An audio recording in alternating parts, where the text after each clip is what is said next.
Hey now, happy vibes, my friends. Welcome back to my podcast where I believe in spreading killer vibes that light you up and give you that kick in the ass to craft the life you wish to live. This sacred space is dedicated to lovers of all things business, travel, and lifestyle. Hey, it's about time to get the scoop on the latest vibes. Let's get to it. Today, I have a really special guest for you, someone who has been on my radar to interview for a long time, especially since I started my podcast. She's dynamic, she's beautiful, and she's a mama too. I'd like to introduce to you my plastic surgeon, Dr. Kristi Hustak. Hello, excited to be here. Thank you. Dr. Hustak is the only female board-certified plastic surgeon of a practice of 7 plastic surgeons at the Aesthetic Center for Plastic Surgery in Houston. I met her when I came in to have some work done with her. I remember doing a Google search and noticing that the ACPS popped up pretty quickly. And then I went to the website and then I saw you amongst all the guys. And Yes. I said, ooh, I want her because she's she's the only woman in there and she can handle it. And so I had a sense that, you know what, I can work with her. I like that about her. And also because I could tell, from your bio that you also come from a woman's perspective. So, Right. and you have that sensibility. And I met you and became super comfortable. And also one thing that I observed about you that day, I came in with my husband, Russ, and you didn't make a funky face about it because I was like thinking, oh, maybe she's thinking she has to bring her little comfort blanket. And you were super cool about it. You're like, hey, Russ, do you have any questions? Do you want to know anything? And you were really good about incorporating both of us into what I'm doing. And I'd wonder if a lot of women come with their husbands or not. I mean, is that pretty normal? Yeah, I would say a lot of people come with their partners. Well, Okay. Actually, honestly, we encourage them to bring somebody, whether it's okay. their husband, just because there's so much in the conversation that you may not pick up the first time. Yeah. So it's actually really nice to have that partner in crime that can maybe be like, oh, I think she said this, or can just be that springboard. Yeah. So I think it's actually great, and I encourage it. But not everybody brings their husbands. Yeah. Sometimes there's so many things that we talk about that are funny or personal. Yeah, no. I make a lot of husbands blush, and I don't realize I'm doing it because I'm just girl chatting. But, sometimes they're like, oh my gosh, I don't even want to hear about I this. would love the day when Mr. Elatasi blushes because he's just so unaffected by everything. Yeah, that's Welcome great. to my Yeah. podcast, Dr. Hustak. I'm really excited that you're here because the discussion today is something that I discuss with a lot of women in my social circles that listen into the podcast. And one thing that we always talk about is self-care and self-love. It's sort of, they could be two entities separate, but they could also be together. And for me, this topic is something that reminds me of when do we come in and we have that conversation when we feel comfortable with each other? When we Right. talk about, hey, have you had work done? Are you thinking about doing that? So many of them are moving around these circles where a lot of the women do get that sort of thing. Mhm. So, and we're all striving to be beautiful, smart, accomplished, that kind of thing. But there's a stigma attached. So I want Sure. to talk a little bit about that stigma. They always say, oh, that's just the lazy person's way of looking good. Go to the plastic surgeon. You don't have to put any hard work. You don't have to eat well. You don't have to exercise, which, by the way, is not true. That is not true. Yeah. Yeah. So I came to see you to get a breast lift because I was turning 40 at the time. That was in 5-6 years ago. So I'm 46. Gotcha. I'm 46 now. Yeah.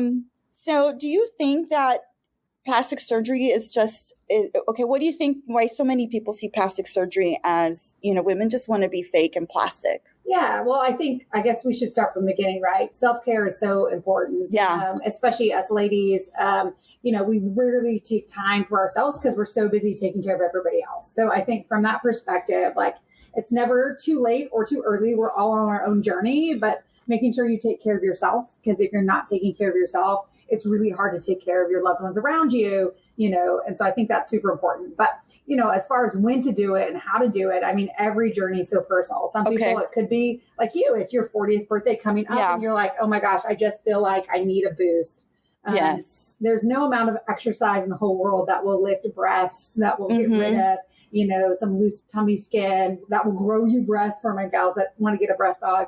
And so some of those things is just, gravity wins, time wins. Yeah. Those babies kind of mess your body up a little bit, and that's okay because we wouldn't trade most of them for the world. Yeah, of course. Because of that, that's kind of where plastics comes in. I mean, this isn't about, there's something about restoring form and function, right? There just is certain things you just can't fix with diet and exercise. And, and some people just need that catalyst, And it's okay if you have, yes, and it's okay perfectly fine. No, without a doubt. I mean, so much of this is that self-love and self-confidence.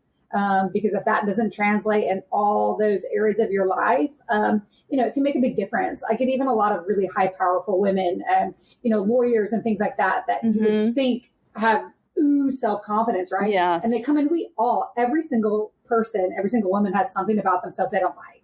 From head to toe, there's something, right? Right. And like, what a gift is it that I can maybe help you improve your confidence in some way physically, from that spectrum. Like, what a cool gift that is to make somebody feel better about themselves when it's something that may or may not be a big deal, but it is to them. It is to them. Yeah. And I think I'm really grateful that you mentioned that, because I think we assume that the people who are getting plastic surgery are people who need a confidence boost. And that's not necessarily so. It's people who are confident, but just want something to improve, basically. I mean, we work on our brains when we read, when we go to classes, we go to the gym, we work on the gym, we do all that sort of thing. But how come we are so afraid of, saying to a doctor, you know what, my tummy's a little big. Can you give me a little lipo? Absolutely. Yeah. And just getting that little bit of improvement in their clothes. And what a difference some of those things make. I mean, we have data, even all through plastic surgery, talking about those things, talking about how much your just self-worth and improvement and confidence is boosted after different types of plastic surgery. Because, especially in an elective market, I mean, this is not a new conversation for us. Lots of people with that taboo stigma, like, oh my God, I can't believe you would do that. Why? Like, your breasts are just perfect. Well, like, they're perfect for me. I wasn't happy with them anymore, and that's okay. And it's a very personal choice. Absolutely. It's a very personal choice. Yep. The one thing I know you're the master of the mommy makeover. There you go. Oh, I like that. Yeah.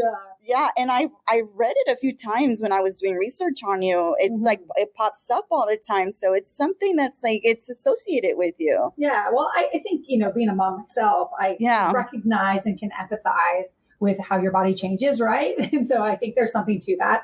And I think my conversation probably with you is going to be a little different than maybe some of your other consults may be, just because of that. Yes. I'm like, oh my gosh, you're right. When you do planks and those muscles just totally separate and, doesn't that look weird and how uncomfortable? And somebody's like, oh my God, how did you know? Or just some of those simple things like, I don't want to give you too much side boob because when you're running, you're going to hit against it. And we got to, do a little bit of liposuction over there and recruit that breast tissue so you're not hitting it when you're running. And then women will be like, oh my God, you're right. Or when I say things like, hey, does that pinch right there on your bra? How did you know? Like, it's just simple things like that. I think you can empathize differently. When maybe been on it's a personal perspective, and it's your own background. It's a personal perspective. I remember when you did my boobs and you lifted them, I didn't even want to wear bras anymore. I'm like, why am I wearing a bra? Right. Like, and so I was literally walking around my house when my kids were not around, just like totally just feeling so good. Absolutely. And the dresses that I was starting to buy, they were different. They were different. I was starting to buy things that I didn't have to wear bra for. I was like, ooh, okay, I like it. No backless anymore. I mean, it was great. It was I loved it. And I was like in another place. So many women think, they always say that they're fearful of getting it done. But why do you think it's so hard for some of them to advocate for themselves in that sense? I think it is a surgical procedure, right? So I think anytime it's elective, and I get this a lot, particularly from my moms, because they're like, do I really need this? What if something bad happens and I'm going to, it impact my family or leave my kids because of vanity? And that's a very real fear for a lot of moms. It is a very real question. Because this isn't like a gallbladder that has to come out or an infected appendix. Yeah. You're choosing to do this. And it's like, oh my God, is this really necessary? Am I putting myself in a bad situation just to make myself feel better, And so I think for some people, there's that mental balance. Like, how do you comfort them? How do you comfort that fear? I think I talk to them a lot about safety. Okay. And then, that you're more likely, to get, in a car accident coming into the surgical center than anything bad happening in surgery. I mean, it's such a well-oiled machine nowadays, which is fantastic. And I wouldn't do surgery on you if I didn't think you were the best candidate for it and healthy enough and get you all teed up, right? So we talk a lot about safety.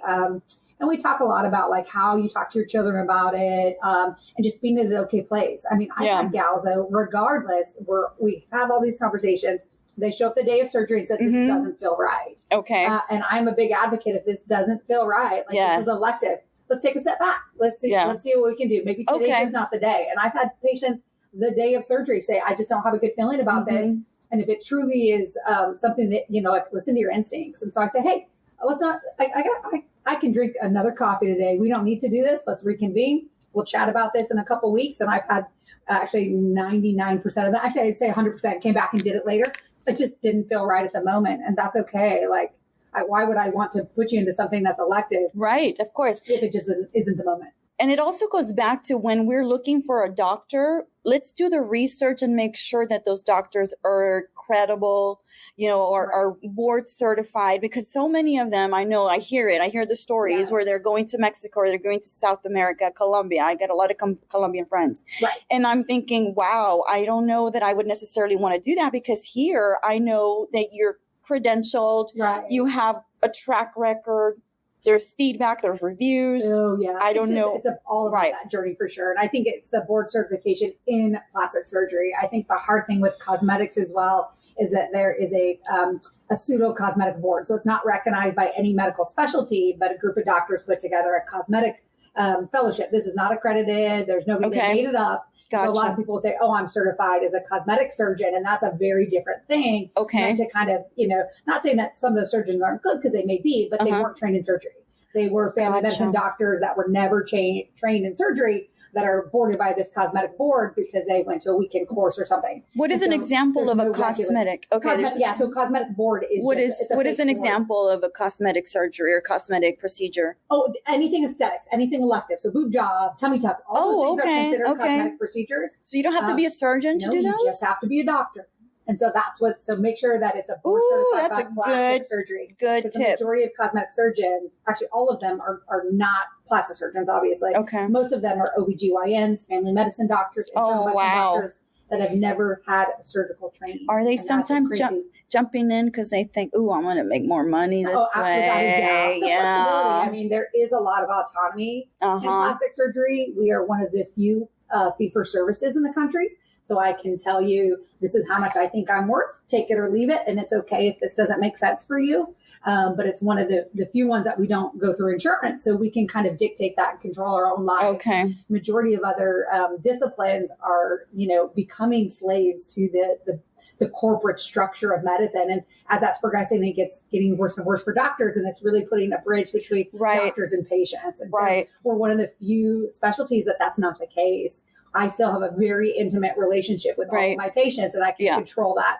I can control my hours. So that autonomy, I think, when we've put so much time in as doctors, I think it's very powerful. We all want to control our lives and don't let somebody tell us what to do. Yeah. Especially when you've been training for 14 years and $500,000 in debt with school, you kind of are just like done with it. So I understand that. See the appeal of it. It's just, going through the right channels. So you're amongst other male doctors. How do you determine how much you're going to, charge on something and say, oh, maybe I'm not charging enough. Maybe he's charging more and I'm better at this. For sure. My clients look better. I think it's less of a male-female thing. Okay. But part of it too is like, I want to be reasonably priced where I can keep my doors open. Yeah.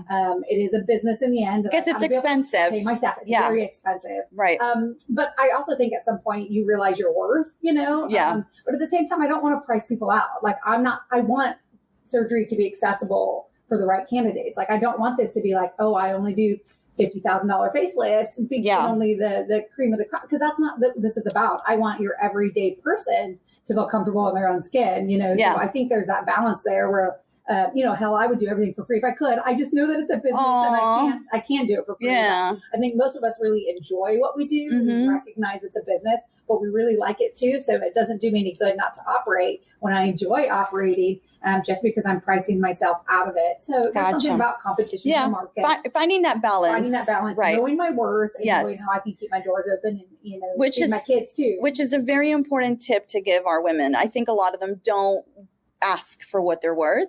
I think they always go down because they're afraid of putting a number out there, even though they deserve it. They've gained the credentials. They've gone to school. They've done they've had experience with, they just struggle with that. So it's a really good perspective to bring in. And I want to talk a little bit about your upbringing, because I discovered in researching you a little bit that you were born in a reservation. I am. So you have Native American heritage? I am. I'm a big melting pot. So I'm from Arizona, and it's funny because I don't think I realized how weird it was until I left Arizona. But so my mom is Native American and Irish. So she was a Navy brat. So my grandparents had met each other through the Navy. And then came back and moved to the res. And then she met my dad, who is half Mexican, half Spanish, in a small town right next to the reservation.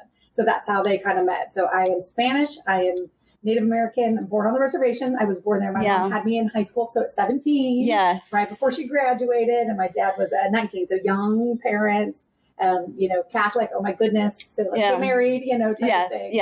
And then subsequently got divorced about 5 or 6 years later. But no, I was born on the res, only lived there for about a year and a half. And do you find that your upbringing helped you as you went to college and became a doctor? Do you go back to those lessons as a young child, or is there things there that you learned that you still take on with you? Yes, I think culturally, without a doubt. I think coming from kind of a second generation immigrant family, that work ethic is definitely there. Even though my dad didn't graduate high school, he owns like a couple businesses now. I mean, he's a blue collar tire shop guy, but he worked since he was 14 years old, and he worked hard. Like he worked 2 jobs. Just so examples, you saw good examples of home, work ethic and things like that. I think also when you grow up poor, you develop a hunger, right? A hunger to be better and make your life better than maybe what you had. And so I think that hunger was there as well. And my parents were both, because they didn't have formal college education. I was the first one to go to college.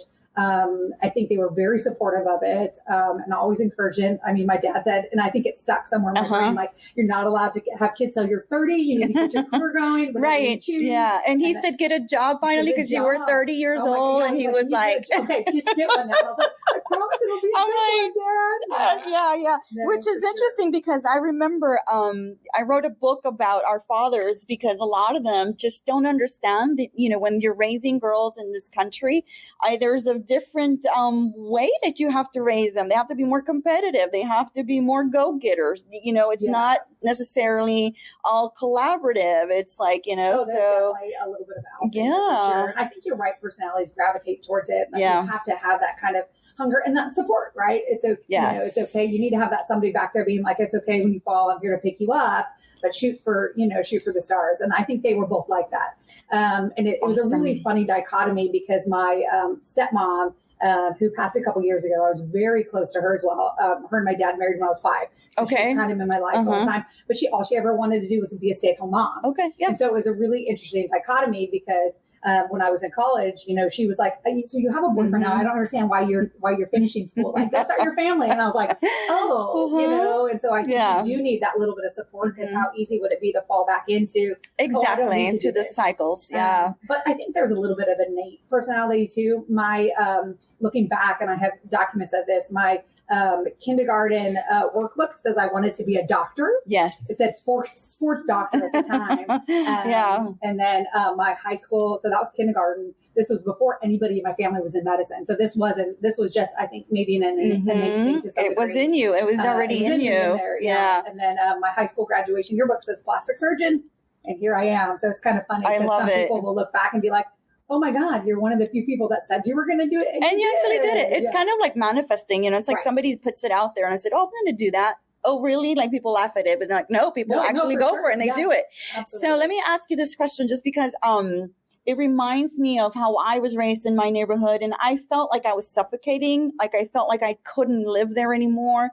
The level of education of the people around me were not where I wanted to be. I needed to do more. I needed to be more. I wanted to go to, graduate school. That wasn't encouraged. Did you feel like you were suffocating too, living in something like that, and you needed to get out, because you went to Ohio, from Arizona to Ohio to go to school?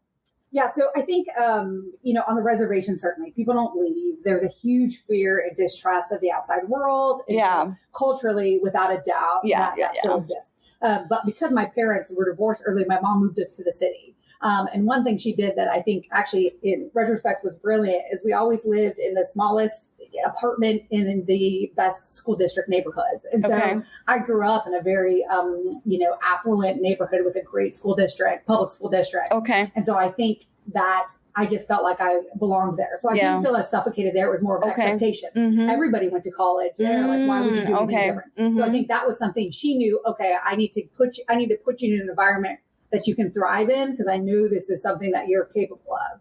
So I think her putting me in a position where I could grow, I think was incredibly helpful too. Yeah, very excellent. So I luckily didn't feel suffocated because of that. Now I had the other thing that I felt was lovely that they did is I felt like I had the skills to let my wings fly. I picked Ohio State. That was all me. I got a couple scholarships. I was blessed to obviously have worked hard and done well. So I got a full ride to Ohio State. It was a minority-based scholarship, academic-based, so they give 10 out of the country.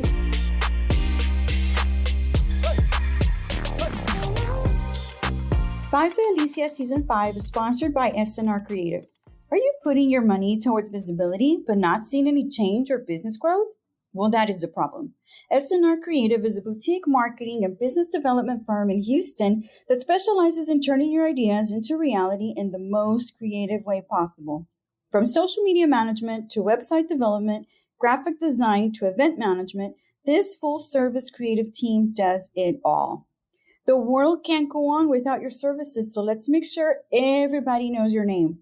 You're either fascinating or forgotten. What will you choose? Get ahead and above the competition by contacting SNR Creative with the link in my bio. Mention Vibes by Alicia and receive a free business consultation. Vibes by Alicia Season 5 is sponsored by SheSpace. Hey you, yes you, badass hardworking boss. If you're tired of cliche spaces, of the regular and unimpressive, you want to add a little bit of spice to the shared co-working experience, I have just the place. SheSpace is the hub for bold women. It's the queen's throne away from home. I firmly believe in the proximity principle, which refers to the intention of surrounding yourself with the people who embody your ambitions to achieve them. Find that proximity and experience the dream job life here at SheSpace. With membership, you'll have access to a multitude of amenities, a robust calendar of events, and overall a group of like-minded women. So what are you waiting for? Come and see us at SheSpace. Vibes by Alicia Season 5 is sponsored by Finest Blood. Finest Blood provides patients and partners in clinics with service at its finest. Avoid mixed diagnosis in unprecedented times and commit to laboratory services in the finest way. Whether you are participating in mobile or in-lab services, we will provide you with the finest care and make sure your satisfaction is met. No more waiting long hours in clinics. No more waiting long hours for results. No more leaving the comfort of your own home, if that's what you choose. At Finest Blood, our system is designed to alleviate the challenges of accessibility and timeliness of lab work while providing exceptional customer care. We provide you with the best care in anything that we do. Come and see us or follow us at finestbloodllc.com.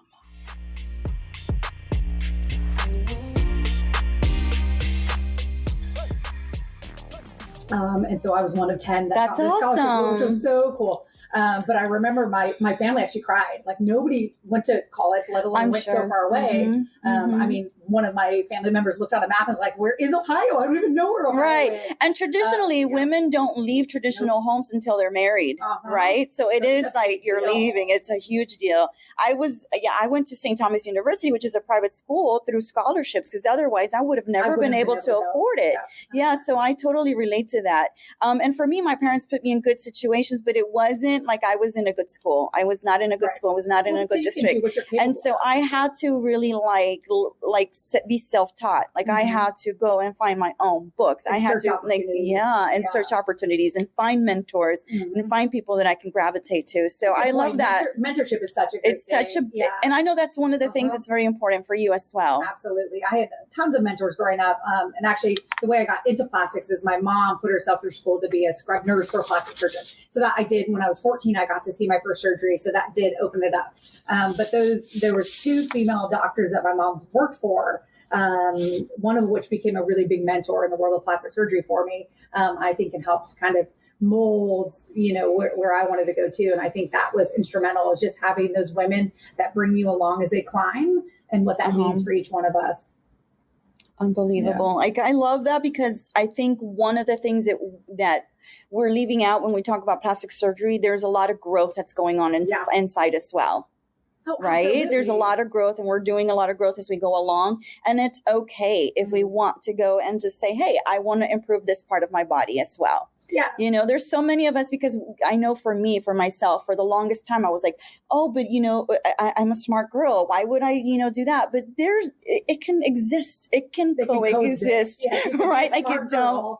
And feel good about wearing new bras. Yeah, exactly. Okay. Yeah, I love it. Yeah, I was on Rent the Runway just looking at all the dresses. I'm going to get that one, get that one, get that one. I know you're a Rent the Runway person too, right? I'm like obsessed with it. I love it too. So everybody all the time is like, I love your dresses. And I was like, well, I hate laundry. And honestly, I'm not a big, huge money spender either. And so I'm like, I love that I can send these back. I don't have to do laundry. I love it too. New trends and stuff. It's new trends. And it's also a sustainable way of not, adding to the landfills, which is something that I love. I love doing sustainable fashion. So I noticed from the beginning that you're super confident. You're a fast talker. You're like, boom, boom, boom. You get to the point right away. Give me a tip for my listeners on how they can achieve that level of confidence. One thing you can recommend. I think mentorship. I think that goes back to that. Find a mentor in whatever you're interested in. And learn from them. I think, because I have gals reach out to me all the time, and I love bringing them along the journey a little bit, because it's just really making those connections. I don't think we realize how important networking is, and making connections with people, and how beneficial that can be in your life. And so find a mentor in whatever it is you want to do, and learn from them, because there are small things you can learn from every interaction, no matter what it is. And I think that helps, as you get more experience, that builds your confidence. And so those mentors can really help lead you in the right direction, and I think that's crazy important. And that's really, really important. I think that helped me out a lot too when I was growing up and going to school and finding, I had to go seek my mentors. They always say, oh, mentors are always looking out, for you. And I never felt that. I always felt when I saw someone that I wanted to be like or do things like, I would always ask them questions, and I would say, hey, can I just ask you questions? Can I just meet with you maybe every once in a while when I was in college and that sort of thing. Absolutely. And even as a worker, even when I was working, finding other teachers that I would, want to be like, so that kind of thing. Right. It's important. A little bit of fake it till you make it too, right? You know what I mean? That kind of visualization, know that I'm going to get here. How am I going to set myself up for it? And just have that gumption to go for it. We're all going to fail. I failed a million times. But you learn something from those failures and just keep moving forward. I love that, because I always get the question of how do you get so confident, or how do you just go and approach people to do things for you, or to be on your podcast, or to be your sponsors? Absolutely. And it's, like you said, it's a process. It's something that just, you have to work on. Absolutely. Yeah. You definitely have to work on it. I mean, the person I am now is not who I was, a decade ago. It's an evolution, a work in progress. Yeah, sure, so. I love it. I want to talk a little bit about the trends that are going on right now, because there's a lot of trends in plastic surgery. There's a lot of trends that go on social media, on Instagram, and the things that people are looking at, and the things that we look at. And there's a big trend of body positivity. Mm-hmm. Do you think getting plastic surgery, it can be a body positive thing? Absolutely. Because they associate it with, it's a misnomer. They associate it with natural, just be happy. Yeah, exactly. Just be happy with your body. Yeah. Natural. Yeah. I think when this really kind of hit to me, was early on. I do a lot of female vaginal rejuvenation. So labiaplasty, vaginoplasties, some lasers and things like that. And I met with a bunch of OBGYNs in town, and I was like, hey, listen, I have a specific interest. Do you have any patients? And I think what really caught me is a third of the OBGYNs I talked to said, this is akin to female mutilation. You are making these women feel bad about themselves, and they're very natural and just right. And you, by offering this procedure, are making them feel bad that they have to change something about themselves.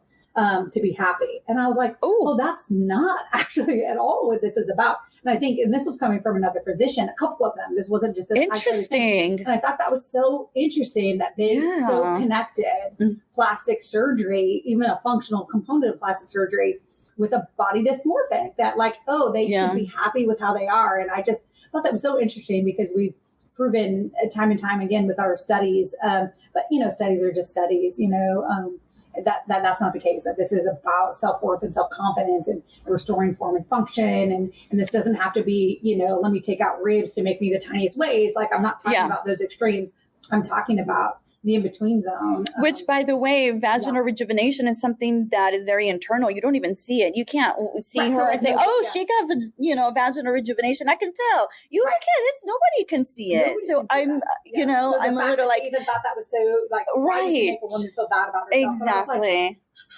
How can you feel bad about yourself for peeing on yourself? And if I have absolutely. To lift the bladder up, like, why would we not do that? So I don't know. It was just really an interesting thing. So then that kind of got me to thinking, like, wow, like, how do we let people know that this is normal, this is natural, this is okay, it's not taboo. Right. Our bodies change, like, and I have something that can maybe help tighten that skin or lift that bladder or lift your breast. Like, there are things that I can do to kind of perk those things back up again. And that's okay. This can still be body positive. Yeah. Absolutely. But there's such a movement. And sometimes I think we go to extremes.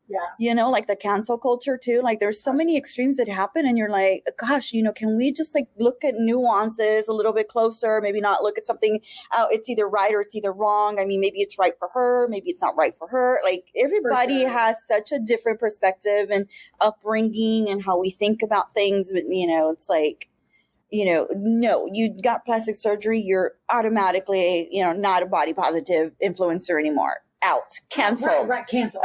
Exactly. Because you said you didn't say what was popular with this kind of movement. With the movement. No, and it's just so sad. Well, and social media drives a lot of this too, I think, because it's just out there differently than it ever has been in the past. I think plastic surgery has always been a little more private. You maybe chat with your girlfriends a little bit, but now it's out there, right? And so then it's, you're either doing it or you don't. And then, like you said, that whole movement of, oh my God, I can't believe you would do that to yourself. And, some of those things. So it's just, you can't win. Right. You can't win. And every woman has the right to do what she wants for herself, and whatever she feels more comfortable with. It should be her choice. It should be her decision to make. And this shaming is just, it's unnecessary. Like, let her think it through. I mean, it's just like assuming that she's dumb and she doesn't know what she's doing. No, it's just that she's probably, researching, figuring it out. Is it something for me? Is it something not for me? Absolutely. I mean, I talk about it on my podcast because I've been married almost 21 years. So I always talk about how important for me it is to just maintain like a really, sexy body. Yeah. It's, I love that about myself. I've grown up that way. My parents never, put like, oh, you can't wear that, or that's too short. No, my mommy was the opposite. She was like, be you. Exactly. That's who you are. Comfortable in your own skin. Exactly. Sure. So number one, I've been married a long time. I need to keep my husband, interested. Gotta keep him on his toes. I know there's a lot of girls out there, and I'm serious, but there's a lot of divorced ladies out there and that are looking for my guy, because I'm very spoiled. Anyways, I always talk about, I have to, for myself, I want to look better. I want to feel better, but it translates to my relationship too. Sure. He feels me being more confident, more secure about myself, my dressing, and he knows that my wife feels good. What else can I ask for? For him to feel like it's supportive. He supports me in that part. Absolutely. But, I'm thinking, that's one way for women to also, encourage their husbands to be a part of the journey. Right. It's a bit empowering. It is. It's empowering. Bringing them along the journey. And this isn't who you're trying to look good for. It's like, no, it's me. It's me. Yeah, exactly. Yeah. And it's inside out. Yeah. It's not necessarily always on the outside. And this leads me to the conversation of, are you seeing an uptick on trying to achieve the Kardashian body? Oh, yeah. I mean, that's one of the conversations I get all the time. And people are always talking about it like, Yeah, I think that's what's trending. Those ideals look unattainable. Well, it's really interesting because, the whole Brazilian butt lift, right? Yes, the Brazilian butt lift. The exaggerated almost kind of Kim Kardashian, Jessica Rabbit-esque, right? The very accentuated curves, which are largely unattainable by natural standards.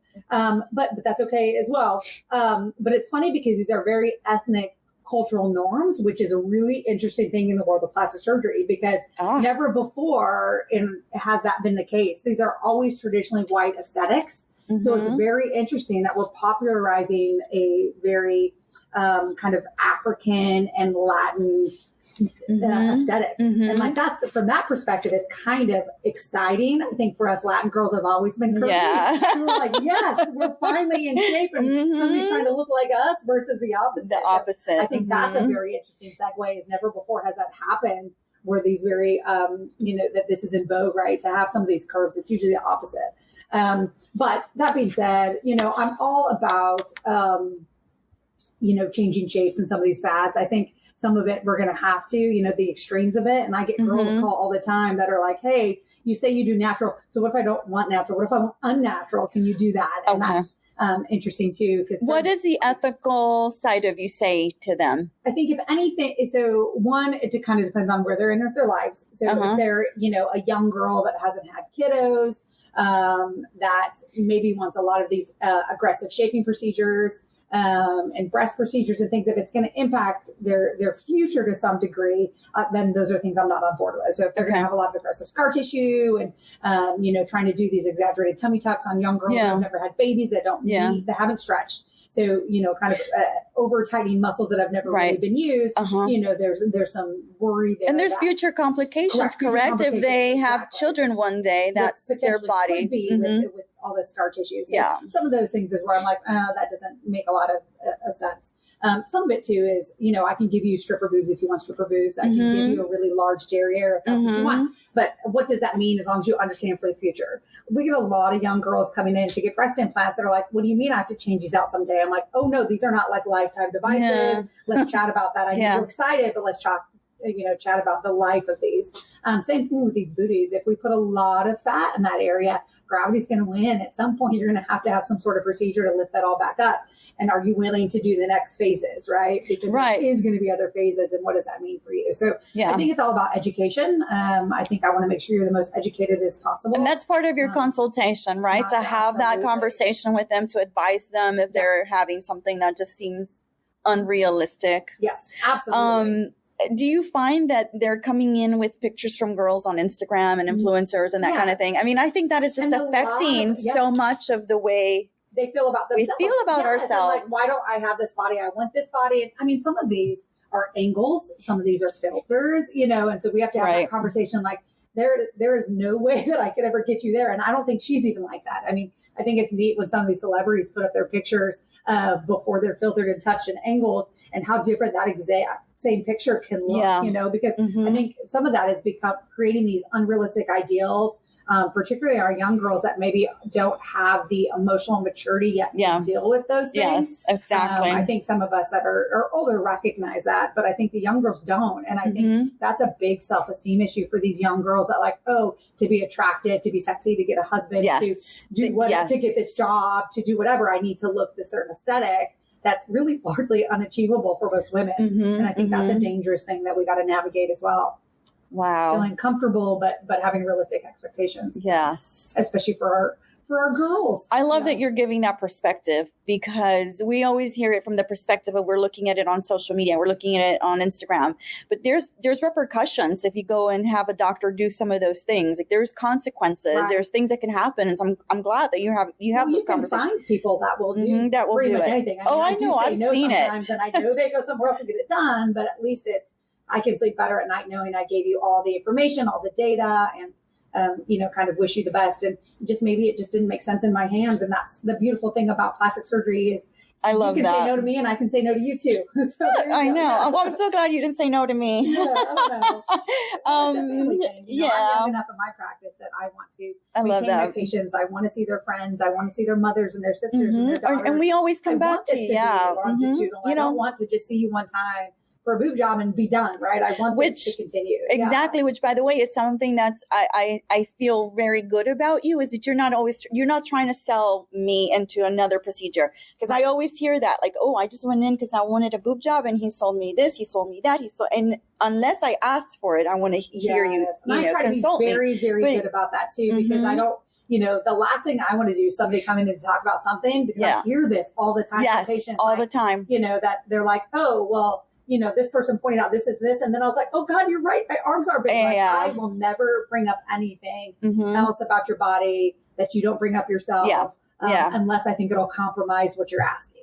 Exactly. And so that's just because I'm like, why would I ever give somebody more reasons to look at themselves in the mirror, not in a positive light, right? That's none of us need that, I know that I got cellulite. I don't need you pointing out my cellulite. It doesn't bother me. I know it's there. Leave me alone, I love it. I was telling Sydney earlier, like, oh, she does cellulite. Like, that's a big one. What's next for you, Dr. Hustak? Where are you going? Where's your goal? We're growing dramatically. Oh my gosh. Which is fantastic. And so I think I'm just hitting my stride, which is good. So, I love surgery. I think it's great, but I think, at some point I'm going to find this balance. I have young kids. And so I've always been, and my partners always laugh because they're like, you take more vacations than like anybody I know at this stage in life. And I'm like, well, that's because I don't work to live, this is a means to an end, right? I love what I do, but I want to see the world. I want to watch my kids grow. And so I think just continuing to cultivate that balance. I mean, I think a lot of us grow up with, we want to take over the world, and I want to take over parts of the world, but I want to enjoy the process while I'm there. So I think continue to grow. We've got a big old practice that we just brought a brand new female. So I'm no longer the only female here. She's a fellow we trained. So we have another female that's going to be joining us, which is fantastic. But I think growing the practice, but just continuing to have that balance, watch my kiddos grow. There's a couple leadership things that are coming up. Some women leadership summits that I'm working on, and trying to learn how to be a better leader myself, and how to encourage other women within and without, outside of medicine. So I think just exploring some of those interests, I'm always learning. And so I think trying to pick up some of those skills and seeing what that grows me. So I love that. Yeah. So I have a new professorship down at the university. So teaching fellows and residents and stuff. So getting that, teacher and teaching's always been important for you. Yeah. From the very beginning, right? Yeah. I think education's always been a good component of this for sure. Awesome. And I'm so grateful that you are my guest. Thank you for having me. I appreciate you very much. I mean, I know that your time is extremely valuable. You just had surgery and you're doing this for me, and I really appreciate that very much. Oh no, I love you, and I appreciate all you do for me. Thank you. Exudes confidence, and I've been to. And I send my friends to you. Yes, I send everybody to you, but I don't know why they don't. Sometimes they do, and sometimes they don't. I get so upset. I'm like, you went somewhere else. I told you who to go to. Oh no, it's a personal journey. Yeah, I know, but I still get a little. I can still tell them that you guys didn't pick the right doctor. Thank you so much for being here today and giving us some really good nuggets. I think what my audience really appreciates is women like you, authenticity, driven, and not ashamed of being, who you are. And like, I'm a mom, I'm a doctor, I'm doing things, and I'm still doing them. And you're encouraging other women as well, embracing that. And so that's super, super cool. Amazing. Absolutely. Thank you so much. Thank you. And guys, if you want to follow Dr. Hustak, where do they follow you? Where would you like them to follow you? So they can go on Instagram, Kristi Hustak MD. They can do Facebook. We have a YouTube channel now that we're trying to upload and put some new data there, and kind of more educational videos, of course. They can always pop over to my website at KristiHustakMD.com. Okay, very cool. So you heard it, guys. Go and follow her. And if you like our podcast, please subscribe and tell your friends about it. And also let us know what other topics you want to hear. Thank you, everybody.